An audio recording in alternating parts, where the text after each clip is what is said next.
आज माझ्या मनाला खूप वाईट वाटत होतं. अर्थात मी या घरची खास व्यक्ती आहे, पण सून ही सुद्धा एक माणूस आहे.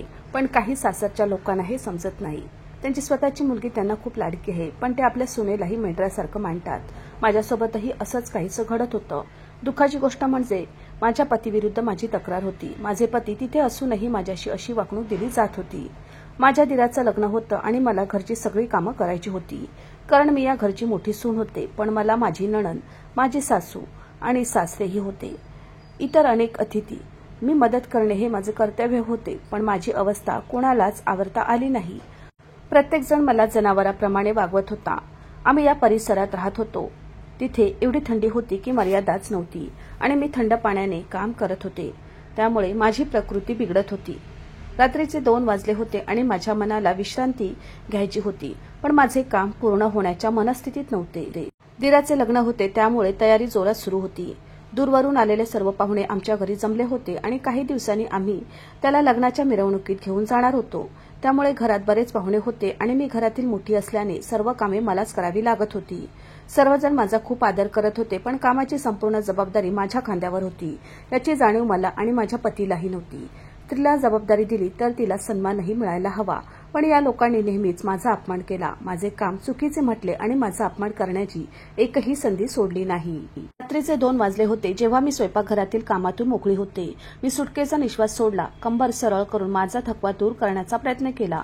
थकव्यामुळे माझे संपूर्ण शरीर तुटत होते. मला माहित होतं की मला स्वयंपाकघरातील कामातून थोडा वेळ मिळाला होता, पण आता मला माझ्या नवऱ्याला खुश करावं लागेल या विचाराने माझी ही अवस्था बिकट झाली.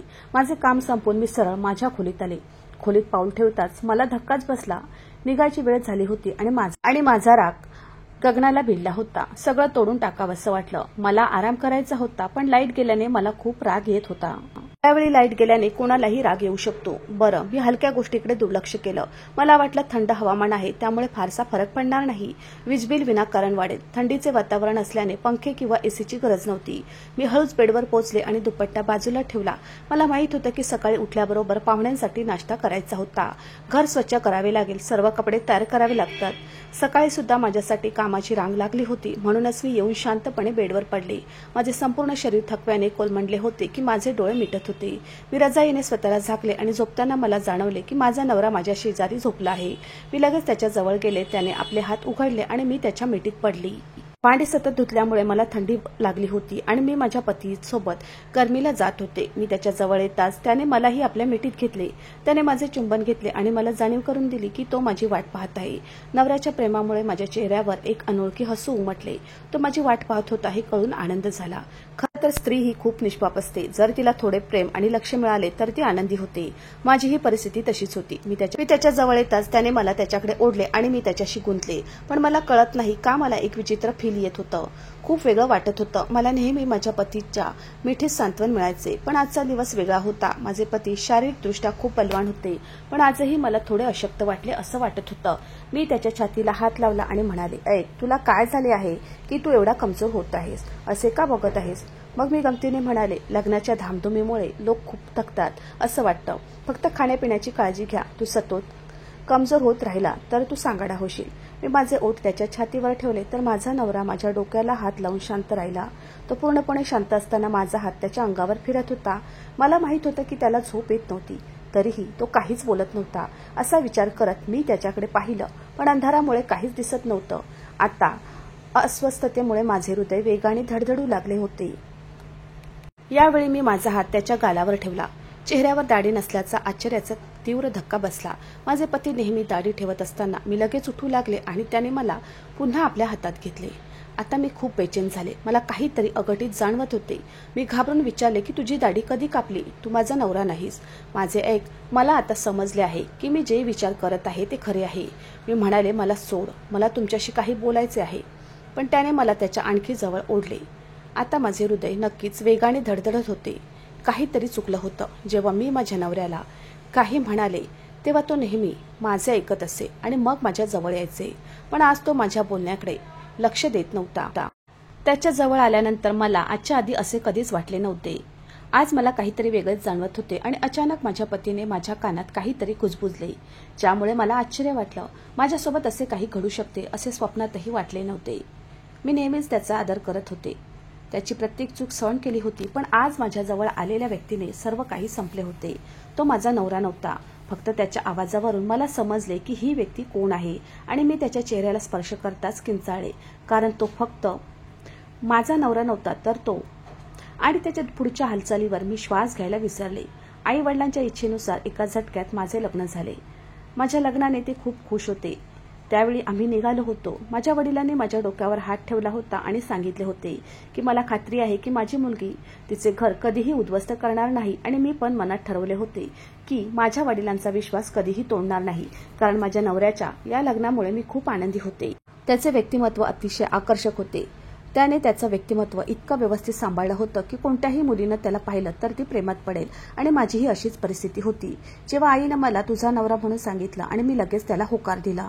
माझं लग्न खूप धूमधडाक्यात झालं होतं. सर्वांनी माझे सासरच्या घरी खूप छान पद्धतीने स्वागत केले. मनात कुठेतरी भीती होती की हे लोक माझ्याशी गैरवर्तन करतील, ते माझा तिरस्कार करणार नाहीत ना, हे लोक माझ्याशी कसे वागतील, कारण माझं सासर आमच्यासाठी पूर्ण अनोळखी होते.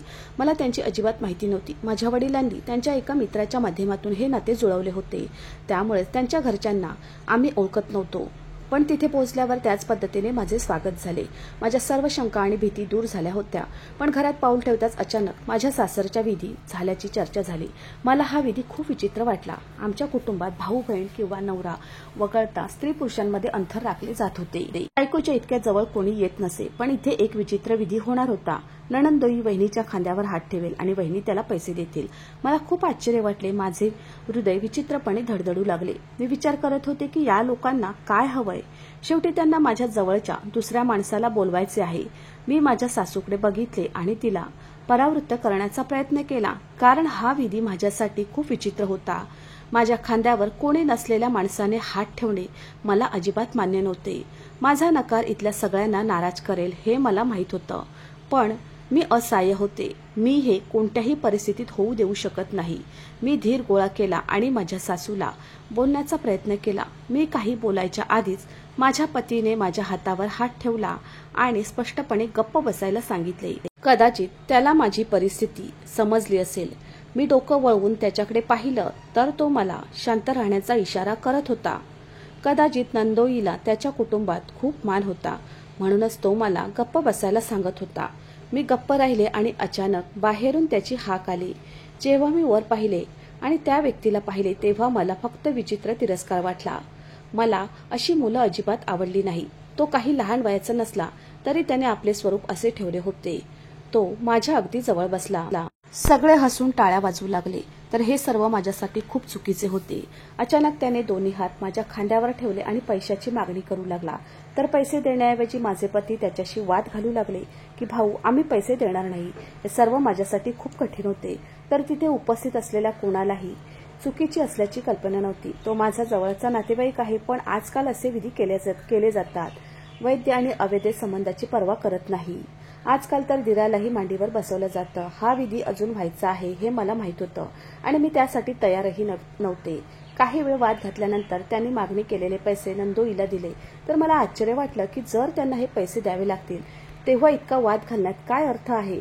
आणि जेव्हा त्याने हात वर केले तेव्हा मला स्पष्टपणे जाणवले की माझ्या खांद्यावर घासताना त्याचे हात दूर गेले आहेत. हे त्याने मुद्दाम केले असे वाटले, पण तरीही मी गप्प बसले. काही विधी झाल्यानंतर मला माझ्या पतीच्या खोलीत पाठवण्यात आले. काही वेळाने माझे पतीही खोलीत आले.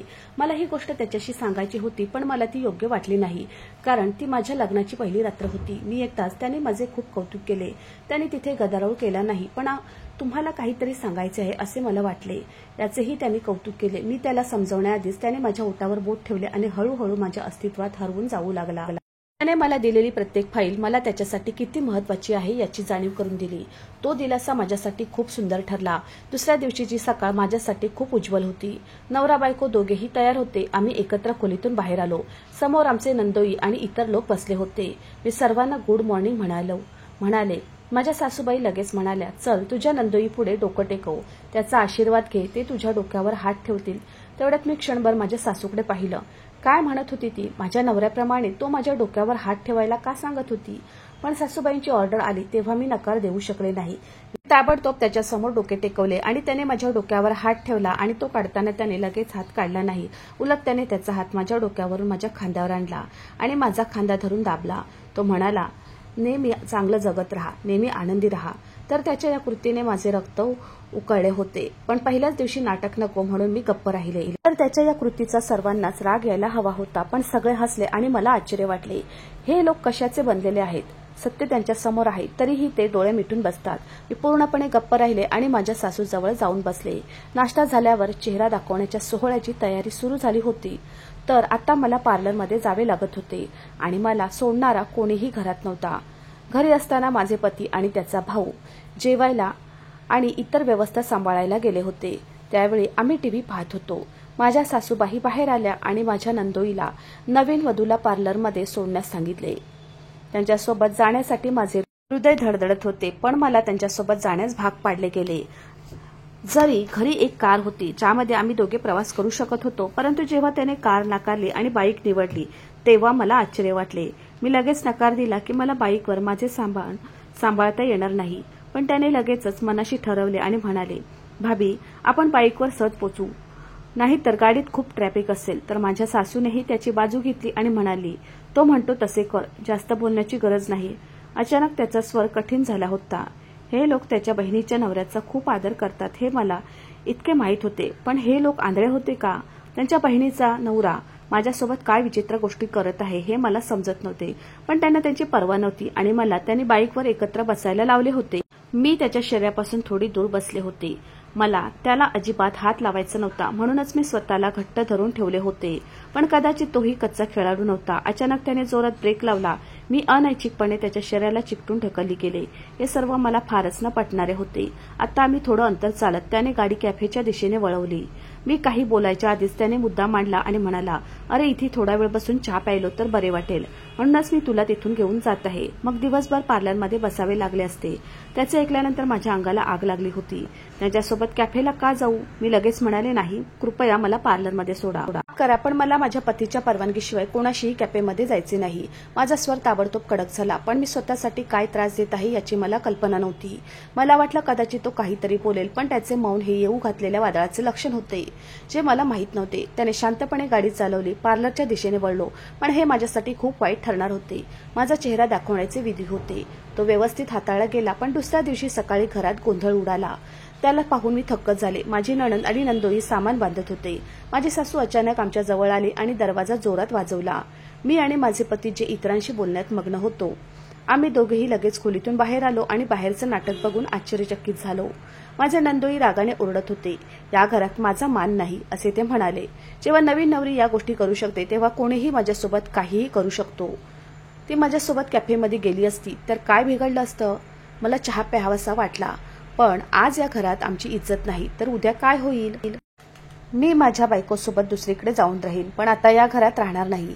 त्याच्या या कृतीने मी पूर्णपणे अस्वस्थ झाले. माझ्या पतीने माझ्याकडे रागाने पाहिले आणि तो इतकी जोरात गर्जना केली की माझे हृदय थांबले. तो म्हणाला, जा आणि भाऊजींची माफी माग, नाहीतर माझ्यापेक्षा वाईट कोणी होणार नाही. कालपासून मी त्याचे गैरवर्तन सहन करत होते आणि आज माफी मागणे म्हणजे पुन्हा माझ्याशी असे वागण्याची संधी देणे. म्हणूनच मी हिंमत एकवटली आणि माझ्या पतीला सांगितले, मी काय चूक केली? जर मला कॅफेमध्ये जायचे वाटत नसेल तर मी का जाईल? यात माझं काय चुकलं? मी त्यांच्याशी गैरवर्तन केले नाही किंवा मी काही चुकीचे बोलले नाही. तुमच्या परवानगीशिवाय मला कुठेही जायचे नाही, हा तुमचा आदर मी मनात ठेवत होते. मी आणखी काही बोलायच्या आधीच माझ्या पतीने अचानक माझा हात त्याच्या लोखंडी हातात धरला आणि अनैच्छिकपणे मला माझ्या नंदोईच्या पायाकडे ढकलले. माझा जीव गेला होता. मी वळून माझ्या नवऱ्याकडे पाहिले. तो म्हणाला, तू जर आत्ताच भाऊजींची माफी मागितली नाहीस तर मी तुला या क्षणी घरातून हाकलून देईन. त्यावेळी माझे हृदय थांबण्याच्या जवळ आले होते. मी उघड केले की दुसऱ्या दिवशी सकाळी मला घटस्फोटाच्या धमक्या येत होत्या आणि माझे जीवन नष्ट होण्याच्या मार्गावर होते. असे झाले असते तर मी कुठेच उरले नसते. मी ताबडतोब नंदोईकडे गेले आणि हात जोडून म्हणाले, मला माफ करा. माझ्या डोळ्यांनी भविष्यात कोणतीही चूक होणार नाही. माझे सतत अश्रू वाहत होते. मला रडताना पाहून त्याने अचानक मला हाताशी धरले आणि म्हणाले, अरे भाभी, मला तुमच्याशी असे वागायचे नव्हते. अरे रडू नकोस, जा इकडे बस. जिया, तुझ्या वहिनीसाठी पाणी आण, आवाज काढत तो म्हणाला. माझी नणंद तोंड करून तिथून निघून गेली. माझे मन खूप दुःखी झाले. मला माझ्या नवऱ्याकडून अशा कृतीची अजिबात अपेक्षा नव्हती की तो मला त्याच्या मेवण्याच्या पायावर फेकून देईल. या घटनेनंतर मी स्वतःला खूप सावध केले होते. माझी नणंद आणि नंदोई आमच्यासोबत वरच्या मजल्यावर राहत होते, पण ते बहुतेक खालीच राहत होते. ना तो काही काम करत होता, ना त्याला कशातच रस होता. ते फक्त मला सतत त्रास देत राहिले. माझी एकच नणंद होती, जिच्या नवऱ्याला माझ्या सासऱ्यांनी घरचा जावई म्हणून ठेवले होते. तर तो घरचा जावई नव्हता, तर या घरचा सदस्य होता, ज्याच्याशिवाय या घरात काहीही होऊ शकत नाही. मला इथली व्यवस्था अजिबात समजली नाही. माझी सासू आणि माझे पती त्यांना असे विचारायचे की जणू तो त्यांचा जावई नसून त्यांचे नात्यातील वडील आहे. त्याच्या या कृत्याने मला खूप राग आला, पण मी काही बोलले नाही, फक्त घर वाचवण्यासाठी. माझ्या लग्नानंतर 6 महिन्यांनी माझ्या सासूने माझ्या दिराच्या लग्नाबद्दल आवाज काढला. मी माझ्या नंदोईच्या चेहऱ्यावर सर्वात मोठा आनंद पाहिला होता आणि या आनंदाचे रहस्य मला चांगलेच माहीत होते. माझ्या नंदोईची वृत्ती चांगली नाही हे मला समजले होते. मी त्यांच्या पत्नीला म्हणजे माझ्या नणंदेला हे सांगण्याचा अनेकदा प्रयत्न केला होता, पण जेव्हा एखादी स्त्री आपल्या पतीवर आंधळेपणाने विश्वास ठेवू लागते, तर तिथे आपले काही चालत नाही. दिराच्या लग्नाची तयारी जोरात सुरू होती. सगळेच गजबजले होते आणि या काळात नंदोईचा मूड गगनाला भिडला होता. कोणतीही नवीन मुलगी आली की तो तिच्यासोबत बसायचा आणि गप्पा मारायला लागायचा. विशेषतः नववधूच्या बहिणीसोबत तो खूप मोकळा होता. मी माझा जीव गमावला होता. मी देवाचे आभार मानले होते की काही दिवस शांतता राहील आणि तो नवीन नवरीमध्ये व्यस्त होईल. पण याआधीही माझ्या आयुष्यात कोणती आपत्ती येणार होती हे मला माहीत नव्हते. त्या रात्री किचनचे काम आटपून मला 2 वाजता मोकळा वेळ होता. घरात दुसरी लाईट नव्हती. मी एकटीच होते, त्यामुळे सर्व जबाबदारी माझ्यावरच होती. माझी नणंद इथे राहत होती, पण कामात अजिबात मदत करत नव्हती. ती फक्त आईला चिकटून राहायची. मी माझ्या नवऱ्याच्या चेहऱ्याला हात लावून बोलण्याचा प्रयत्न करतात तो माझा नवरा नाही म्हणून मी किंचाळले. उलट तो माझा नंदोई होता.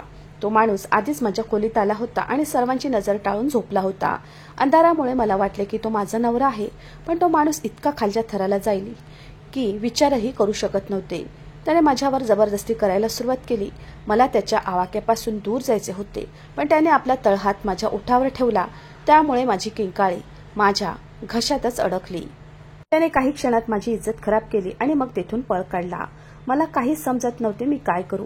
काही वेळाने माझे पती खोलीत आले आणि मला असे पाहून ते लगेच माझ्या जवळ बसले. मी गुडघ्यात चेहरा ठेवून रडत होते. त्याने माझ्याकडे बघितले आणि म्हणाला, आशा, हे सर्व काय आहे आणि तू अशी का बसली आहेस? माझ्या पतीचा आवाज ऐकून मी अनैच्छिकपणे त्याला मिठी मारली. मला रडताना पाहून त्याला कळलं की माझ्याशी काहीतरी चुकीचं झालंय आणि मग रडत रडत मी त्याला त्याच्या मेहुण्याने थोड्याच वेळापूर्वी माझ्याशी काय केले होते याचे संपूर्ण सत्य सांगितले. तेव्हा माझा नवरा माझ्याकडे आश्चर्याने पाहत होता. तो मान हलवत म्हणाला, नाही, हे होऊ शकत नाही. तो असे का करेल? तो जियावर खूप प्रेम करतो. तो तिचा विश्वासघात करू शकत नाही. त्याच्या बोलण्याच्या पद्धतीत शंका होती. माझ्या नवऱ्याने माझ्यावर विश्वास ठेवला नाही याचे मला आश्चर्य वाटले. तर माझी अशी अवस्था झाली होती की कोणीही मला पाहिले तर माझ्यावर विश्वास ठेवेल. मी लगेच रागाने म्हणाले, मग ठीक आहे, तुम्ही माझी वैद्यकीय तपासणी करून घ्या.